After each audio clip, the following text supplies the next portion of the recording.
a striking example of how Bill Gates at Microsoft and Sundar Pichai at Google have successfully led a campaign of destruction against common sense graphic design, against reading, against the internet, and which has morphed into all manner of hard copy publication graphic design, from small, like business cards, to large billboards and everything in between.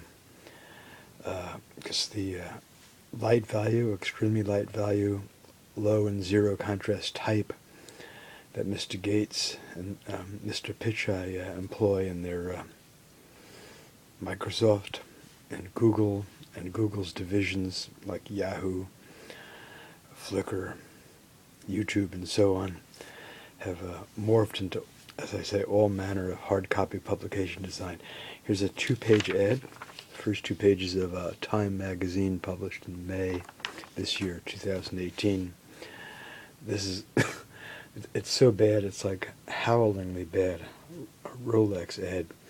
So had they actually wanted to make the text readable to anyone who reads the hard copy issue, it would be black high contrast type. It would be substantially larger. Same thing here. It's just ludicrous.